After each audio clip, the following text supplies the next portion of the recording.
Nuair an daoine bás, tá siad go fórlann seo ar bhealach mar bíonn cemhní ag daoine eilirthú agus marann siad fríd na cemhní sin. Sin mar tá sé le athair, bhí aithne i gahan duine ar, de scéal i gahan duine faoi. Hannig daoine isteach ag an siopal ar ag na cheannacht agus Jimmy siad hartfa ar a chléigean i dhé sin. Hannig daoine isteach chun éisin a eáil chun am a chaithú leis. Bhí ceol gúnaí i gol sa siopa, Jay Sheila, Leonard Cohen, Bob Dylan, Green Day, Damien Dempsey, gach suir ceol agus béal daoine teachtasteach le luirt leis faoin ceol. Bhí sí an teaghlach gur cuasaí políteachta, ní amháin in éireann ach ar fud an dóin agus béal daoine teachtasteach le luirt leis faoin ruí sin. Doscail sé an siopa, hard fan ní déag nó chuig agus bhí mé héana agus mí ar a fuirí gobar an le céile le blianta. Bhí crackar dóigh a gin an a gúnaí.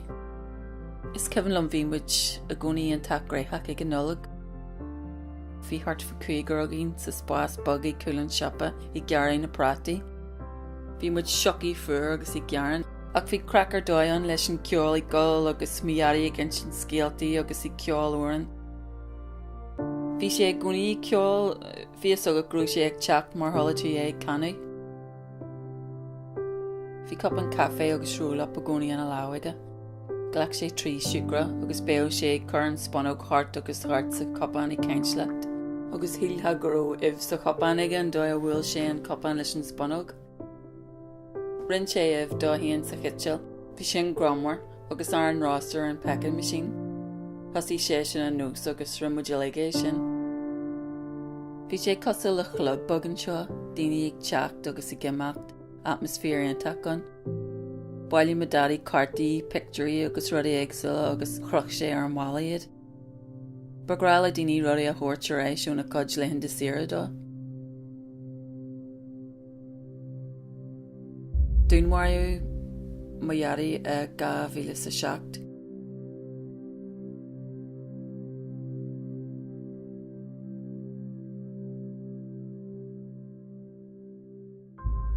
Cocí sin i dhéad ó buas saol, doscail mé an chopper is mé héan.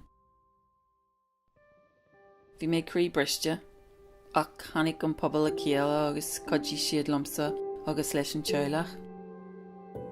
Dúsa leis an siopa oscailte, bhí sé beag go fáil, agus bhí fríd na scéaltaí agus na cimhní a bhí ag daoine eile. Chodí sé go mórlam a bheith abalta déile leis an chailehhaint, agus an dóigh tragóideach a fuair sé buas.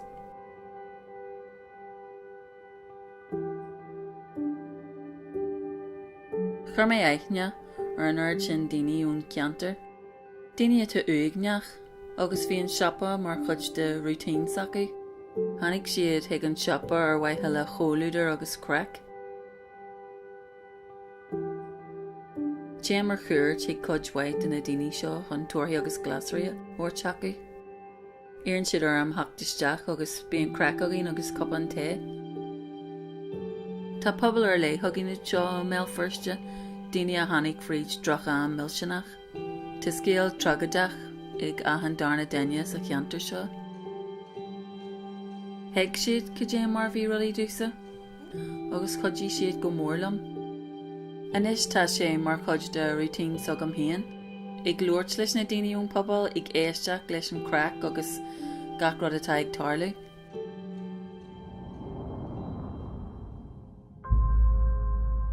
Céhí muid an siopa regimenis. Tá sé rá dheacar a bheith gomartas lena siopaí móra. Chaní mé gola le 8 mbliana le aim Harry ús ceann doras. Sin an rud is táhachtaí dúsa. Tagan jury le gachrad ach tosaí an ré nua.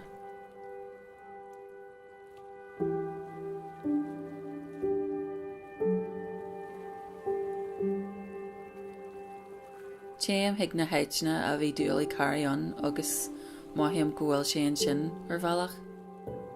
Tá íon teach buíoch gur éis an miada. Tá cear a bhaiste go manis, agus tá siad le cosal éis ar dóanna difriúla. Nuair ag an daoine mo bhac agus minín dearan siad lom go bhfuil si díreach cosa leis. Agus tá? Cé go míon brúna de chrí, bíon ahasa de chrí fásta faoin cén glúin eile. Ní bhéh siad sanón gan mo iadé, agus maran sé antú. Janam cefnear na rudí a rinn sé linn, agus janam míarach na rudí céarna a dhéanú le mo foiistí hían. Tá na cefní sin ionach táhaach dú, agus bhhailm na cefní sin a thuirt de mo foiistí hían. Gach rud a dhéanam a Bhéal smuoineam go dé a dhéanthid Harry. Tásúil agam go bhfeicin daoine an maithe sa bhíon, ionainn.